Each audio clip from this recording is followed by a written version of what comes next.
kuliah subuh. Kita dah bincang berkaitan ujian. Kita dah bincang berkaitan bagaimana nak urus tekanan ujian. Ya, hari ini kita nak teruskan kepada jangan berputus asa dari rahmat Allah. Kita tak nak kita terputus daripada kasih sayang Allah, daripada pandangan Allah. Jadi alhamdulillah pada pagi-pagi weekend hujung minggu ni insya-Allah jom sama-sama ya kita panggil ataupun kita ajak sahabat-sahabat yang lain insya-Allah untuk bersama dalam kuliah subuh kita bersama dengan surau Fasa 3 An-Nur Seremban insya-Allah. Baik. Jadi alhamdulillah ala kulli hal kita akan mulakan dengan tajuk kita jangan berputus harap, berputus asa daripada rahmat Allah. Kita mulakan dengan surah Yusuf. Kita mulakan dengan surah Yusuf ayat yang ke-87 insya-Allah. Ya, baik. Alhamdulillah.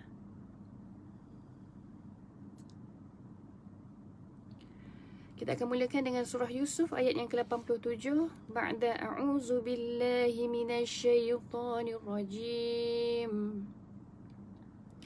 ولا تيأسوا من روح الله إنه لا ييأس من روح الله إلا القوم الكافرين إنه لا ييأس من روح الله إلا القوم الكافرون. صدق الله العظيم. Dalam surah Yusuf ayat yang ke-87 Allah berfirman yang membawa maksud wala tayasu, janganlah kamu berputus asa min rauhillah, daripada rahmat Allah serta pertolongannya. Innahu la yayasu min rauhillah, siapa yang berputus asa dari rahmat Allah sesungguhnya dia ini adalah ya, illal qaumul kafirin, itu melainkan kaum yang kafir. Ya, subhanallah, tuan puan muslimin muslimat yang menonton pada pagi ini, kita tengok ya bagaimana Allah firman dalam surah Yusuf ini. Kita sebagai orang yang beriman, kita orang yang yakin walau bagaimanapun keadaan takdir, walau bagaimanapun perjalanan kehidupan kita saat ini, kesusahan, kepayahan, tetapi dalam firman Allah ini Allah menekankan jangan sesekali kita berputus asa, berputus harap daripada rahmat kasih sayang Allah serta pertolongan Allah. Walaupun ketika ini kita sedang diuji dengan macam-macam perkara tuan-puan sekalian, tapi jangan pernah sesekali kita memalingkan diri kita, memalingkan jiwa kita daripada terus bergantung berharap kepada Allah. Inilah keyakinan orang yang beriman.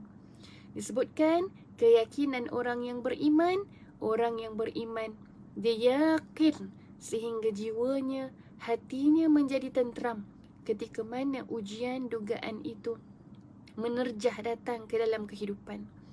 Kenapa orang beriman ni jadi tenteram? Sebab rahmat kasih sayang Allah memujuk-mujuk jiwa kita.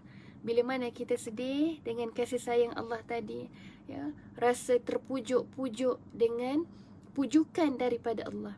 Bila kita rasa kecewa, bila kita rasa terjatuh dan sebagainya, rahmat kasih sayang Allah inilah dengan yakin tadi kita sedar bahawa Allah tidak akan pernah sesekali meninggalkan kita, hambanya.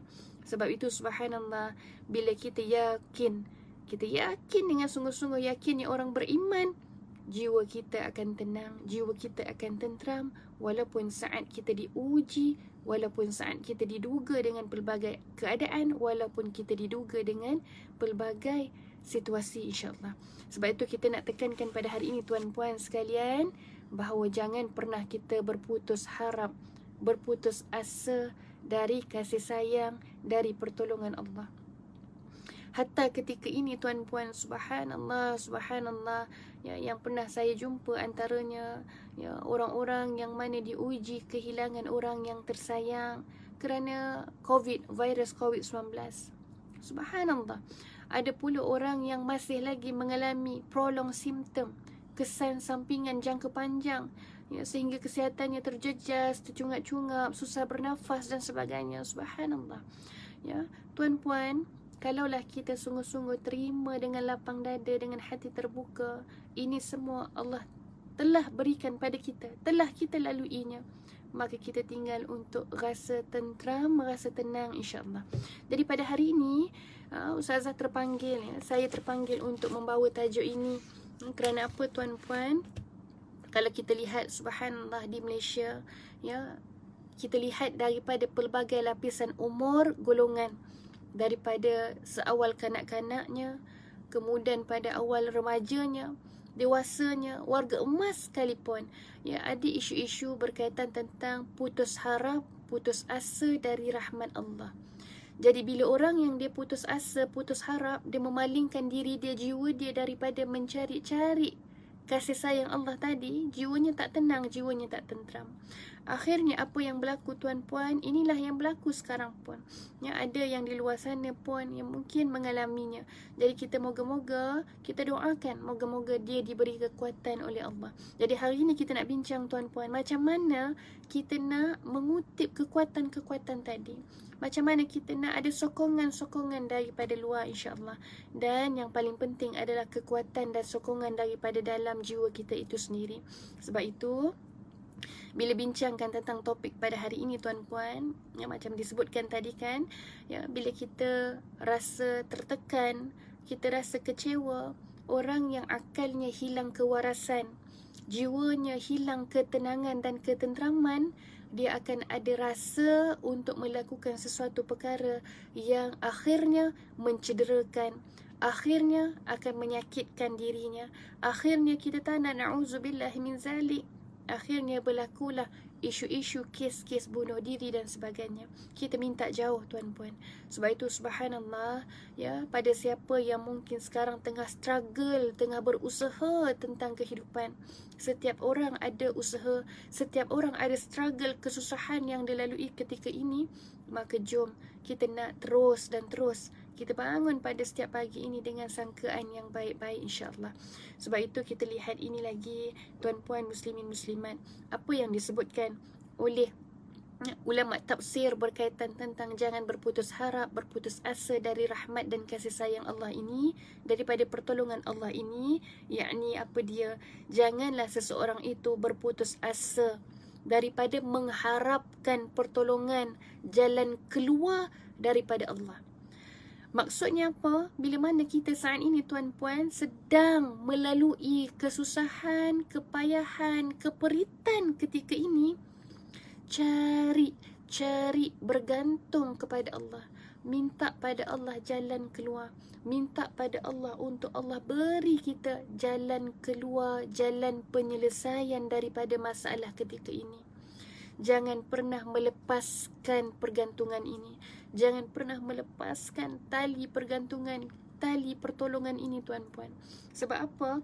Bila kita hanya mencari-cari, mengharap-harap pergantungan kepada Allah, Allah tidak akan pernah sesekali mengecewakan kita.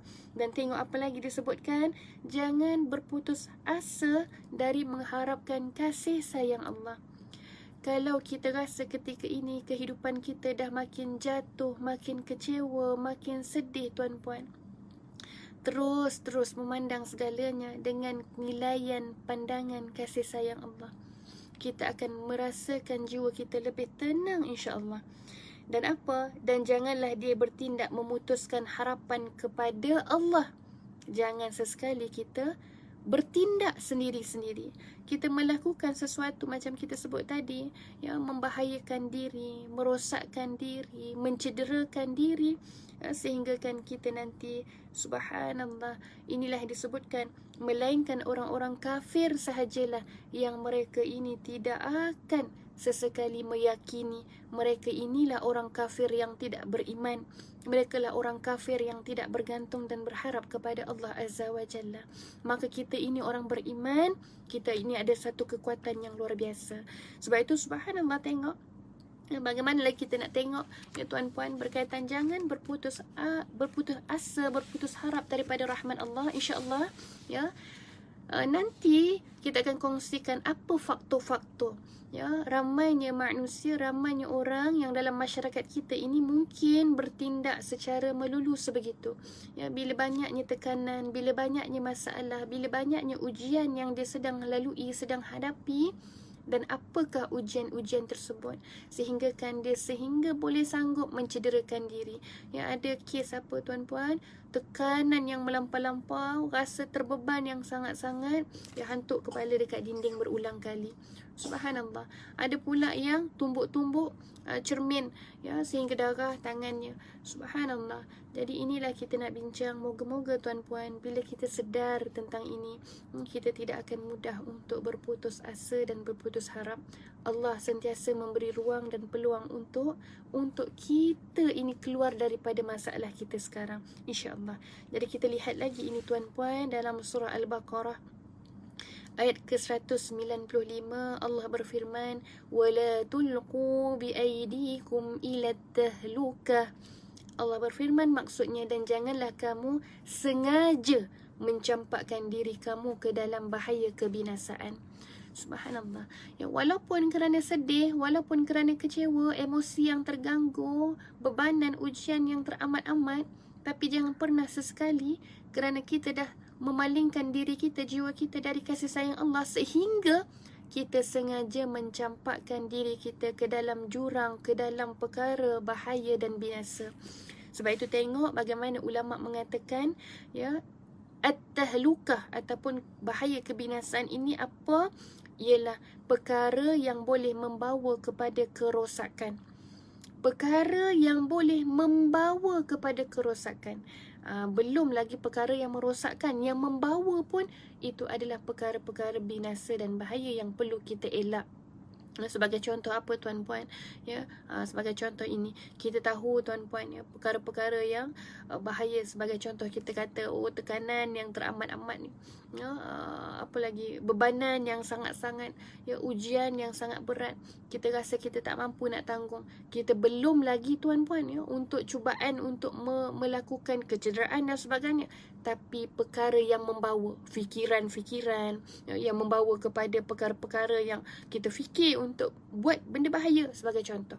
Ataupun bila jiwa kita dalam keadaan tak tenteram, kita tak tenang, kita cuba buat benda bahaya, sebagai contoh. Jangan sesekali. Inilah disebutkan at-tahlukah, bahaya kebinasaan ini.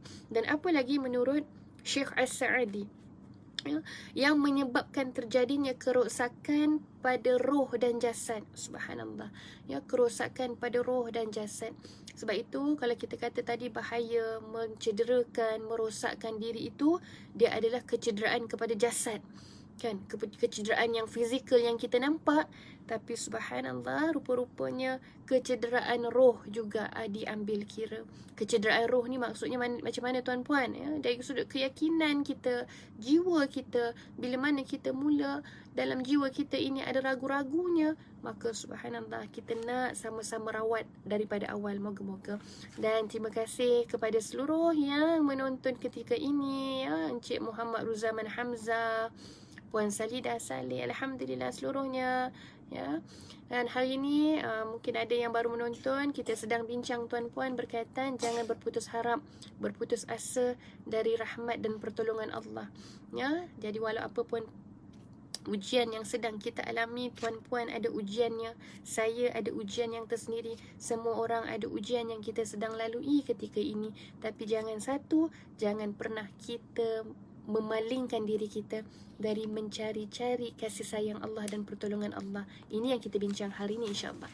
Dan kita tengok lagi tuan-puan muslimin muslimat, apa yang disebutkan, ya, berkaitan bencana ataupun bahaya ni tuan-puan, ya. Bila kita sebut at-tahlukah tadi, ya, bahaya jasad, bahaya roh ni, ya, yang disebutkan oleh Dr. Wahbah Az-Zuhaili menyebutkan apa? Perkara yang membinasakan manusia sehingga kan kita ada rasa untuk membidasakan diri kita. Dalam arti kata, kita kata mencabut nyawa kita sendiri, ataupun mencabut ataupun merosakkan jiwa kita sendiri. Maka tuan-puan, ini adalah perkara yang diharamkan sama sekali, bunuh diri dan sebagainya. Sebab itu bila kita bincangkan ini, kenapa orang dah tahu kadang-kadang tentang hukum, tentang perkara ini, ancamannya dan sebagainya, tapi ada orang yang masih melakukan, masih buat. Sebab apa tuan-puan? Kerana ketika itu mereka rasakan bebanan itu terlampau-lampau banyaknya, terlampau-lampau beratnya, maka tak ada jalan keluar yang mereka rasakan seolah-olah. Maka sebab itu kita nak kata ni, jalan keluar itu ada. Kita kena cari, kita kena usaha. Usaha dengan meminta-minta pada Allah. Usahalah. Doa itu adalah salah satu bentuk usaha kita sebagai hamba. Minta doa dengan penuh harap kepada Allah. Doa juga adalah merupakan usaha kita sebagai hamba, meminta pertolongan kepada Allah tanpa henti. Dan kita tengok tuan-puan bagaimana ancaman yang diberikan oleh baginda Nabi Muhammad sallallahu alaihi wasallam kepada orang yang ada rasa, perasaan, fikiran untuk membunuh diri ini. Jom kita telusi, kita tengok perhalusi apa yang disebutkan oleh baginda Nabi. Antaranya baginda Nabi Muhammad sallallahu alaihi wasallam bersabda daripada hadis riwayat Al-Bukhari dan Muslim, "Man qatala nafsahu bi syai'in 'uzziba bihi yaumal qiyamah." Sesiapa yang membunuh diri dengan sesuatu cara, maka pada hari kiamat kelak dia akan diseksa dengan cara seperti itu pula. Maksudnya apa? Cara apa yang kita akan diseksa nanti? Maka kita tengok ini pula tuan-puan, subhanallah, dalam hadis yang lain baginda Nabi menyebutkan apa?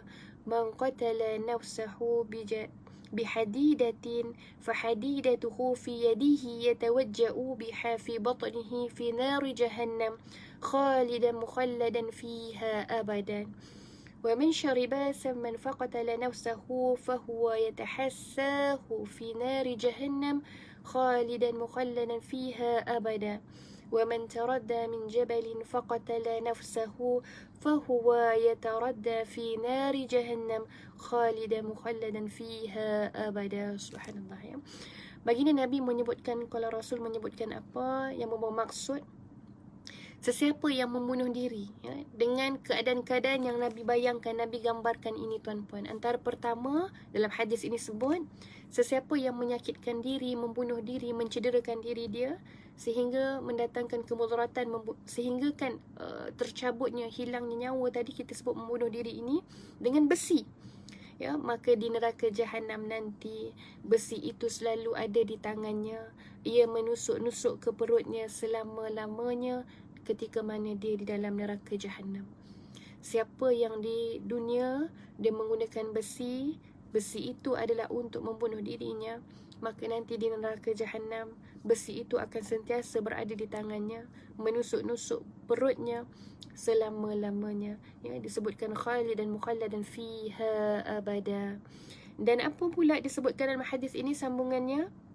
Dan sesiapa yang membunuh dirinya dengan meminum racun, maka nanti di neraka jahanam dia akan terus menerus meminum racun tadi selama-lamanya. Subhanallah. Subhanallah, ini satu bentuk ancaman yang sebenarnya orang yang beriman, orang yang yakin dalam fikiran yang waras, kita akan rasa bimbang, kita akan rasa takut dengan amaran ini. Tapi jangan bimbang tuan-puan, akhir nanti saya akan kongsikan bagaimana cara, bagaimana kaedah untuk kita sama-sama bantu diri kita ataupun orang yang berada di sekeliling kita yang ketika ini sedang diuji dengan masalah jiwanya, sedang diuji dengan masalah jiwanya yang tertekan, jiwanya yang tak tenang. Kita akan sama-sama, insyaAllah hujung nanti saya akan berikan, Dan dalam sambungan hadis, hadis riwayat Muslim ini, dalam sambungan yang lain pula disebutkan apa? Dan sesiapa yang membunuh diri dengan menjatuhkan dirinya dari tempat yang tinggi, yakni gunung, maka di neraka jahanam nanti dia akan menjatuhkan, yakni dirinya selama-lamanya. Apa maksudnya? Orang yang bila dia bunuh diri, kalau sekarang ni mungkin bukanlah gunung, Ya, mungkin pergi pada bangunan-bangunan tinggi, nak terjun bangunan dan sebagainya, maka nanti di neraka Jahannam, keadaan itulah yang dia akan lakukan berulang-ulang kali. Bagaimana cara dia membunuh dirinya di dunia, maka itulah yang dia akan lalui setiap saat di neraka nanti. Bagaimanalah itu keadaannya. Subhanallah, kesakitan yang berulang-ulang yang tidak ada lagi. Kalau kita kata di dunia ni, mungkin dia rasa oh itulah cara untuk menyelesaikan masalah. Dia rasa itulah cara, bila dia cabut nyawa dia, dia bunuh diri dia, selesai semua masalah. Tapi rupa-rupanya tuan-puan, masalah yang lebih besar yang sedang dia nak hadapi, masalah yang lebih besar yang dia akan tanggung, masalah yang lebih berat yang dia akan jumpa rupa-rupanya. Sebab itulah subhanallah, kita nak sama-sama, kita nak bantu hari ni sama-sama. Kita nak buang semua perasaan putus harap, putus asa daripada kasih sayang dan pertolongan Allah. Cari dan cari, usaha dan usaha. Bagaimana untuk kita terus kekalkan dalam keadaan diri kita dan jiwa kita tenang dan berbaik sangka terus kepada Allah. Dan kita lihat ini tuan-puan muslimin muslimat, bila kita dah bincangkan tadi beberapa hadis yang baginda Nabi Muhammad SAW berkaitan tentang ancaman orang yang ada rasa ataupun mungkin sebelum ni ada fikir-fikiran kan, yang kata oh buat begini, kita berhenti dulu tuan-puan, kita rasionalkan dulu, kita tenang dulu, dan kita tengok ini kenapa antara sebab faktor-faktor orang memilih untuk mencederakan diri dia, membahayakan diri dia, sehinggalah kita kata tadi membunuh dirinya. Kerana apa? Antara yang pertama, faktor yang pertama kerana tekanan yang melampau. Sebab itu subhanallah, kalau adalah jiran tetangga ataupun keluarga yang terdekat yang kita nampak kemurungan, nampak mula dah duduk sendiri-sendiri, mungkin kerana tekanan yang dia sedang hadapi, tekanan yang melampau lah. Tekanan yang melampau dalam arti kata apa tuan-puan, masalah yang dia tekanan ni melampau, dia tertekan sangat-sangat kerana masalah yang sangat banyak bagi dia. Masalah yang banyak, satu masalah belum selesai, datang lagi masalah lain, datang pula masalah yang baru lagi dan lagi, masalah yang terlalu banyak sehingga dia merasakan itu sebagai satu bebanan yang berat. Pertama. Ataupun boleh jadi tekanan yang melampau ni kerana masalah yang dia tak banyak pun, tapi satu masalah tu masalah yang subhanallah, bila datang satu masalah tu, masalah yang susah, sukar, dan kita rasa tak ada jalan penyelesaian. Kan ada orang yang dia satu je masalah tu, tapi satu masalah tu yang dia rasa Allah beratnya, ya Allah susahnya. Begitu. Jadi subhanallah, masalah-masalah ni boleh datang daripada pelbagai keadaan. Antaranya masalah daripada sudut kewangan. Kan isu-isu sekarang ni banyak isu masalah kewangan, antara lain masalah kekeluargaan. Masalah kekeluargaan ni boleh jadi perceraian, pergaduhan, ataupun keganasan rumah tangga, pukul-memukul dan sebagainya. Dan apa lagi masalah kerjaya, dibuang kerja, gaji dipotong dan sebagainya. Masih lagi tidak jumpa dengan pekerjaan yang sesuai dan sebagainya. Ini masalah kerjaya. Ataupun juga masalah perhubungan. Masalah perhubungan boleh jadi kepada anak-anak remaja kita tuan-puan. Saya nak kongsi sedikit kepada tuan-puan yang menonton. Bila saya kendalikan antara beberapa kes bersama klien, ataupun adalah orang datang untuk merujuk, menjalankan sesi kaunseling, tuan-puan, antara yang kita tengok baru-baru ni pun banyak anak-anak remaja yang lari dari rumah, yang memberontak dengan ibu ayah, yang mereka merasakan keluarga mereka ini bukan tempat selamat untuk mereka, dan mereka mencari jalan keluar yang salah. Mereka cari hubungan-hubungan, sebagai contoh kalau perempuan cari hubungan lelaki yang di luar dan sebagainya, meninggalkan keluarga, lari dari rumah dan sebagainya. Dan bila ibu ayah menggunakan kekerasan, menarik dan sebagainya, ini dia berbalik-balik tadi, menggunakan kekerasan, akhirnya anak-anak remaja ni mereka memilih untuk membunuh diri. Apa yang Ustazah pernah kendali antaranya kesnya, anak remaja makan pil, ubat sehingga overdose, overuse, mereka makan sehingga banyak, sehingga ditahan di ward di hospital dan sebagainya. Ini berlaku tuan-puan. ya, realitinya di kehidupan masyarakat kita saat ini. Sebab itu subhanallah, kita nak sama-sama sebenarnya bantu diri kita yang mungkin sedang mengalami masalah ini, bantu orang sekeliling kita yang kalau kita rasa mereka mengalami masalah ini. Jadi macam mana? InsyaAllah nanti akhir nanti Ustazah kongsi empat cara kaedah untuk kita sama-sama bantu insyaAllah, ya. Baik, itu kerana tekanan. Dan antara lain kenapa orang nak mencederakan diri dia, yang keduanya kerana emosi dia. Tadi kita kata kerana tekanan yang melampau, ya. Antara lain pun emosi yang tak stabil, ya. Sebab tekanan tadi jadikan emosi dia sedih yang sangat-sangat, sebagai contoh, ya. Sedih sebab apa? Sedih sebab kehilangan, ya. Kehilangan orang yang disayang, kerana kematian, kerana penyakit, ya. Kerana diri dia kesakitan, penyakit yang pelbagai, ataupun juga kerana kesusahan, ya. Emosi-emosi tadi yang datang. Kemudian boleh jadi pula kerana marah yang melampau pula, ya. Marah yang melampau mungkin sebagai contoh, ya, bila anak-anak yang dibesarkan dalam keluarga yang suka memaki-maki, yang memukul-mukul dan sebagainya, anak tadi dibesarkan dalam keadaan jiwanya memberontak, jiwanya marah, ya. Bila dia dibesarkan dengan selalu dipukul, selalu dimarah, jiwanya dibesarkan sebegitu, maka jiwanya menjadi orang yang pemarah, jiwanya jadi panabaran. Jadi ini juga boleh menjadi faktor, ya. Dan antara lain pula, ya, yang kita tengok yang terkini pula adalah faktor peniruan. Apa maksudnya? Ya, anak-anak muda, remaja, ya, yang dia tengok filem, dia tengok drama, tengok TV di internet dan sebagainya, tindakan-tindakan, aksi-aksi berbahaya, ganas dan sebagainya, mereka tiru akhirnya. Dan inilah antaranya tuan-puan. Sebab itu subhanallah, bila kita bincangkan ini perkaranya, kita lihat, kita nak sama-sama kita keluar daripada kancah bahaya dan binasa ini. Kita tak nak diri kita ini terjerumus kepada perkara bahaya. Kerana ulama kata apa? Allah jadikan anggota badan kita, Allah pinjamkan jasad pada kita ini, anggota kita, tubuh kita ini hanyalah pinjaman. Ini amanah yang perlu kita jaga sebenarnya, ya. Tangan kita, tidaklah kita nak toreh-toreh tangan kita. Ini semua anggota kita yang Allah bagi pinjam. Ini bukan kita punya, ya. Nyawa kita sekalipun hatta, seluruhnya yang kita dapat ini dalam keadaan yang baik, keadaan yang sempurna, keadaan yang sihat, alhamdulillah. Tapi kenapa kita yang seolah-olahnya bertindak, kita yang membuat keputusan daripada sihat, daripada normal, kita pula nak mencederakan, membinasakan dan membahayakan. Subhanallah.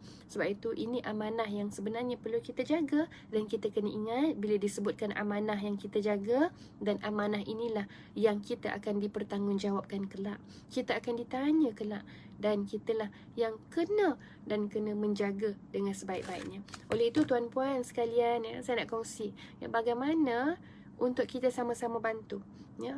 Kita dah bincang daripada awal ni, ya, bagaimana ancaman, bagaimana bahaya, apa faktor-faktor orang-orang yang tertekan dan akhirnya boleh mencederakan diri, membunuh diri dan sebagainya.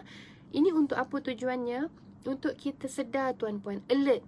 Kadang-kadang berlaku di dalam keluarga kita pun. Mungkin anak-anak kita, mungkin jiran kita, mungkin ibu ayah kita. Jadi kita kena alert apa setiap perubahan yang berlaku. Kalau kita tahu sekarang ni ibu ayah contoh sedang mengalami tekanan kerana kewangan mungkin, atau tekanan yang lain mungkin sebab kerja dan sebagainya. Jadi anak-anak nampak perubahan tu, anak-anak yang kena bantu. Ini sebagai contoh.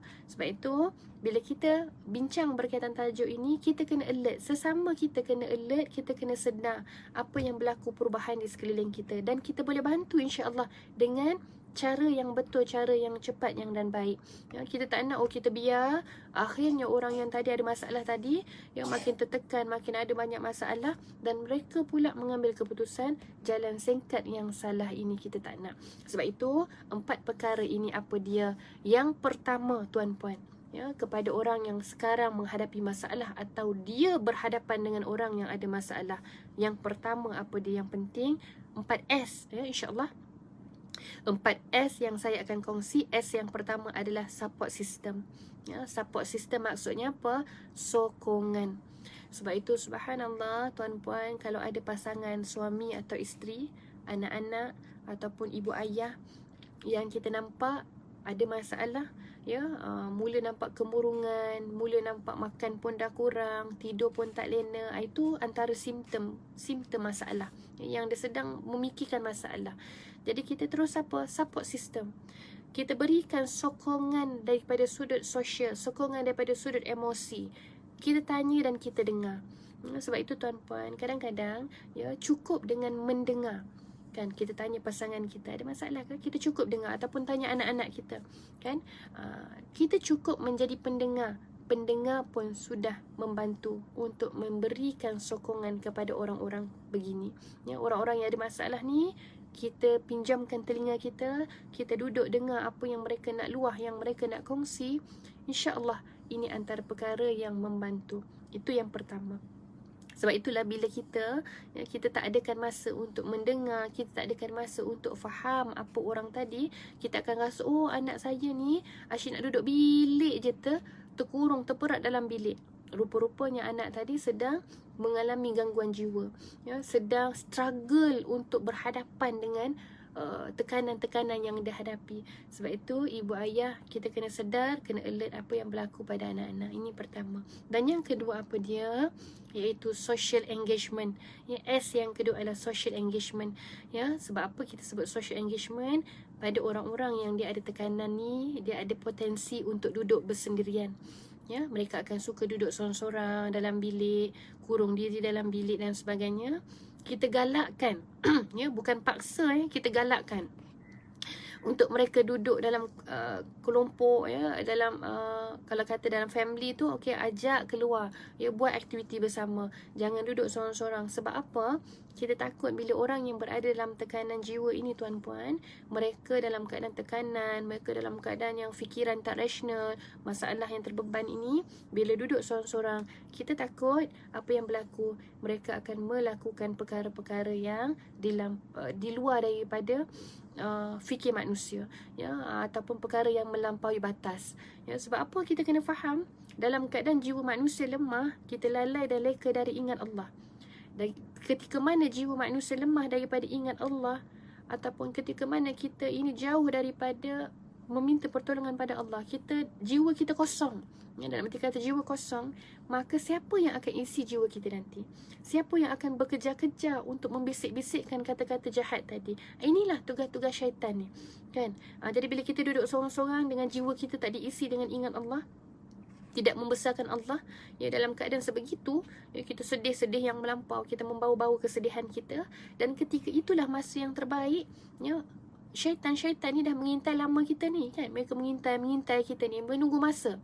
Jadi waktu itulah waktu kita lupa, kosong jiwa kita dari ingat Allah. Syaitan dan kuncu-kuncunya akan bersegera masuk dalam jiwa kita, membisikkan dengan perkara-perkara yang tidak baik. Sebab itu tuan-puan, kita tak nak ini berlaku. Jadi sebab itu kalau nampak contoh suami nampak isteri, atau isteri nampak suami dalam masalah, duduk sorang-sorang, panggil, ajak berborak, panggil, duduk, buat aktiviti bersama sebagai contoh. Moga-moga kita nak elak perkara yang lain yang memudaratkan berlaku. Itu yang kedua. Yang ketiga apa? S yang ketiga, iaitu sharing. Tuan-puan, sharing ni kongsi lah, kita sama-sama berkongsi. Katalah suami balik pun ada kepenatan dia, ada masalah dia kat tempat kerja, isteri pun penat tadi kat rumah, urus anak-anak, urus rumah tangga dan sebagainya. Masing-masing penat, masing-masing dalam keadaan tertekan, kan? Jadi kita nak urus tekanan tadi, sama-sama berkongsi. Tapi kena ingat, berkongsi tu bukan dua-dua cakap. Kongsi tu maksudnya ada yang cakap, ada yang dengar, kan? Kalau dua-dua cakap, siapa nak dengar, kan? Suami cakap, isteri cakap, lalas dinding pula yang dengar, kan? Sebab itu kita kena ada main peranan. Mungkin okey, abang cerita dulu, saya dengar, kan?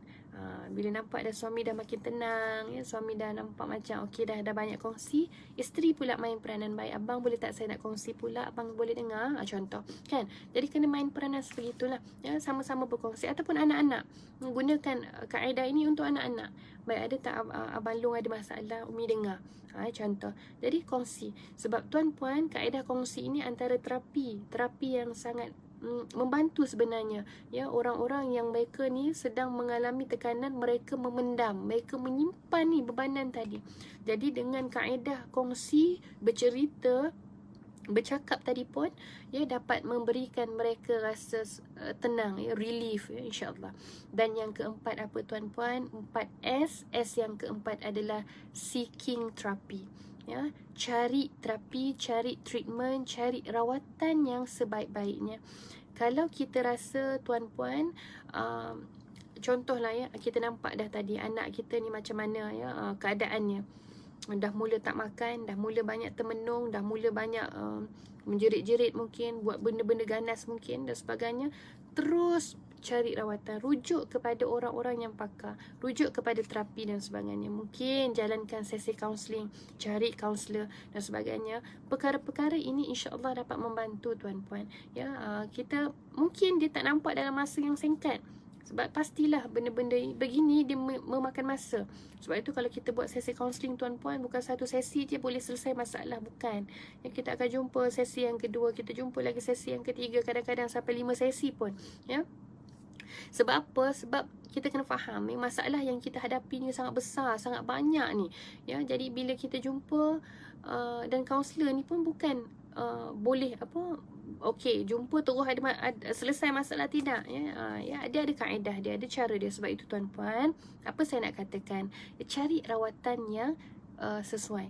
Ya, kalau kita tengok simptom, kesan dia, kesan-kesan apa? Adakah kesan masalah jiwa, kesan masalah mental mungkin, ataupun kesan-kesan yang kita gaib, yang kita tak nampak, kesan-kesan makhluk halus mungkin, gangguan makhluk halus. Sebab apa saya sebutkan ini? Sebab ada yang saya pernah jumpa, ya, klien saya, dia kata dia tak boleh tidur malam sebab dia dengar ada apa, orang cakar-cakar dinding dia, orang lalu-lalu dekat bumbung atap dia, begitu. Itu boleh kita klasifikasikan mungkin gangguan makhluk halus. Nah, jadi kalau gangguan makhluk halus, carilah yang pakar dalam bidangnya. Ambil kita kata rawatan Islam, ruqyah dan sebagainya, begitu. Sebab itu kita tengok apa yang mereka sedang alami, ya, bantu daripada sudut rawatan yang tepat, yang baik, insya-Allah. Dan akhirnya kita nak biar nanti jiwa kita yang terganggu tadi, kita nak jiwa yang tenang, jiwa yang tentram, qalbun salim, jiwa hati yang sejahtera, yang selamat ini, supaya akhirnya kita dapat meneruskan, ya, baki-baki usia kita dengan tenang, dengan beribadah dengan baik, insya-Allah. Ya, kita tak nak bazirkan masa kita yang tersisa ini dengan banyak merungut, banyak komplain, banyak perkara-perkara negatif.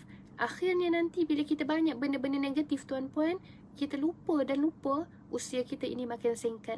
Patutnya kita hiasi usia-usia kita tadi dengan benda-benda yang cantik dan indah-indah, insya-Allah. Sebab itu yang cantik dan indah ini, kitalah yang kena cipta dia, kitalah yang kena create dia. Kita nak indah itu daripada sudut ibadah kita, kita nak cantik daripada sudut akhlak kita. Kita tak nak kerana gangguan-gangguan tadi, kerana masalah-masalah tadi, jadikan akhlak kita akhlak yang panah baran. Kita tak nak kerana gangguan ataupun masalah tadi, jadikan jiwa kita tak tenang, akhirnya kita ibadah tak khusyuk. Kita tak nak itu mengganggu kita akhirnya. Sebab itu kita nak jiwa yang tentram balik, insya-Allah. Moga-moga kita dapat melaksanakan segala suruhan Allah dalam keadaan yang tenang, insya-Allah, dan berlapang dada. Dan apa-apa pun tuan-puan, jangan pernah sesekali kita memalingkan diri kita, jiwa kita, hati kita daripada terus mengharap, mencari-cari rahmat, kasih sayang dan pertolongan Allah. Kerana ingat, untuk khulasa kita pada pagi ini, untuk kesimpulan kita kena ingat ini tuan-puan. Kita rasa kita sayang diri kita, tapi rupa-rupanya dalam sayang-sayang diri kita tu, sebab kita kata saya sayang diri saya, sebab ni diri saya, tapi dalam sayang-sayang tu pun kadang-kadang kita tak sedar, kita buat perkara-perkara yang merosakkan diri kita. Contoh tak makan, contoh tak tidur, kan, benda-benda lain lah lagi yang kita rasa itu sebenarnya itulah yang merosakkan diri kita, yang akhirnya menjadikan kita sakit dan sebagainya. Kitalah yang menjadi punca. Tapi rupa-rupanya tuan-puan, bila kita kata tadi kita sayang diri kita, kita terlupa rupa-rupanya Allah Azza wa Jalla lebih menyayangi diri kita lebih daripada kita sayang diri kita sendiri. Subhanallah. Sebab itu bila kita rasa, ya, kita nak mula berputus asa, berputus harap, pause, berhenti kejap, kena ingat Allah dan Allah itulah tempat pergantungan kita yang sebaik-baiknya, insya-Allah. Baik, alhamdulillah tuan-puan, saya rasa cukup setakat ini. Terima kasih kepada seluruh yang menonton, ya. Moga-moga dapat membantu 4S tadi, ya. Saya rasa alhamdulillah ada yang mencatat pun, ya, moga-moga ada manfaat, kebaikan, dan orang lain pun dapat manfaat yang sama kepada yang mencatat, insya-Allah. Moga-moga, terima kasih kepada Puan Aidarina, ya, kerana catatan tu mungkin moga-moga ada manfaat yang orang lain boleh dapat juga, insya-Allah, ya. 4S, moga-moga. Jadi alhamdulillah, terima kasih tuan-puan muslimin muslimat. Insya-Allah kita sama-sama amalkan, dan insya-Allah kita jumpa lagi. Maaf segala salah silap daripada saya. Sekian. Terima kasih kepada Surah An-Nur fasa 3 Seremban. InsyaAllah kita jumpa lagi. Assalamualaikum.